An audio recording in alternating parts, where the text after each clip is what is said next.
Introduction. Why did westward traveling pioneers make the kinds of housing choices they did in the late 1800s? In order to answer this question, we must look at a timeline of events. What brought homesteaders westward? Once they got to their destination, why would they build a house out of mud? And lastly, why wouldn't they stay? All of these questions are studied and can be answered in the case study of the people living in Custer Country, Nebraska. Attraction to the Soddy. As the United States expanded westward, impoverished settlers were the people who were attracted to sod houses since wooden construction systems were at a loss. Settlers were forced to use the only abundant material at hand, which was the grassy sod of the prairie. Government influence. In 1862, the federal government passed a Homestead Act, allowing citizens to claim 160 acres of surveyed government land, mostly in the areas of the Great Plains. With this promised incentive, this accelerated westward expansion, causing many settlers to come here to have a comfortable home on a huge chunk of land. This land mostly attracted settlers of low income, often only self-sufficient farmers, making the cost-effective sod houses with supplied land ideal for the homesteaders.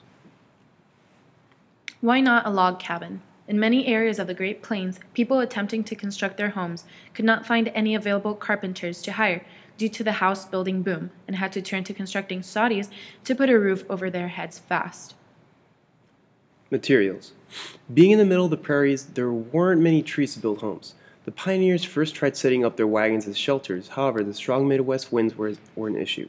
Sod was discovered in the topsoil and was very easy to work with. The building blocks. The houses were constructed by stacking blocks of sod on top of each other, leaving a hole in one side for a door and smaller holes in the other sides for windows. The very few trees they could find would be chopped down and used to help support the roof of grass and smaller sticks. Then, excess mud was placed on top in order to fill any holes. They were usually fairly small structures, the most common sizes being either 12 by 14 feet or 16 by 20 feet. Location, location, location. Empty ravines and cliffs increase the speed and ease with which the homes could be constructed. In a ravine, only the roof had to be constructed, and into a cliff, only the front wall was required.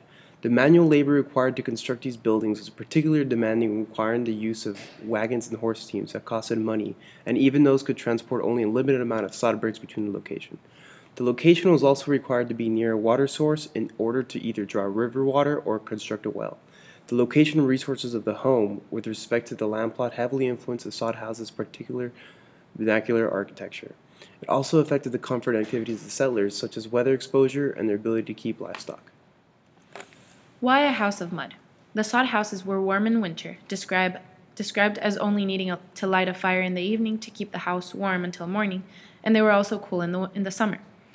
Most of the material came from the land. Although homesteaders were not allowed to remove certain trees from their plot, they used timber supports to hold up the sod bricks.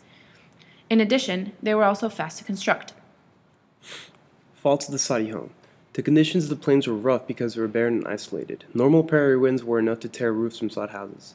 The roof was the most important element of the sod house. If the roof failed, the house failed, because the endurance of the walls depended on the protection of the roof. The roofs could be built to be sound and waterproof, but this took money, time, and effort, which many of the settlers did not have.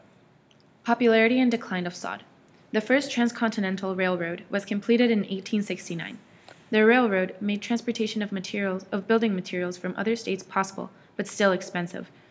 For a time, poorer farmers continued to construct sod houses, while wealthier individuals may have imported lumber. People tended to live in sod houses for 6 or 7 years, but the life of the house could be extended by covering the exterior with whitewash or stucco. Due to their short durability, people began using other materials for their homes. Therefore, sod houses began to disappear in the 1930s. The American Dream and sod homes. As Americans looked westward to conquer unknown landscapes, sod homes were a quick fix for shelter, but never the goal. Once a family had made enough money, they quickly jumped on the opportunity to relocate to an area where better building materials were available, or they would add exterior boards to their sod homes. This was not just to improve livability, but also it was a step towards the American dream of conquering the vast unknown and melding the landscape into something comfortable for a family. Case study. Our case study is about Custer County, Nebraska, the sod house capital of the world. We chose this specific place in the Great Plains because sod was the main building material for houses in the 1880s and became the traditional construction material until the early 1930s. Custer County is located in central Nebraska, and settlers were first attracted to the area by the prairie grass and the water supply from the springs in the sandhills. The sandy soil was unsuitable for growing crops, but excellent for cattle ranching. Thus, initially, the population consisted mainly of ranchers. Sod house capital of the world. The first settlers in Custer County built houses in sod in 1873 because it was a primary building material in the region. There were miles of prairie grass, and lumber was expensive. In addition, due to the sparse population density of the region and large distances between settled areas and railroad towns, supplies were difficult to transport. Thus, they used sod. Custer County in particular important because it has one of the few remaining sod houses in the country, the William R. Doe's sod house.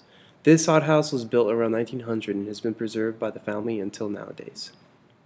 Conclusion. Sod houses in the Great Plains were built by settlers moving into the region because of the westward expansion.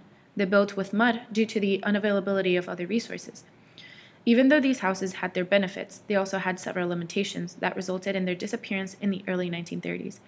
Custer County was at one point repleted with sod houses, and the Doe's sod house is significant because it serves as an example of the unique style of living from the time it was built.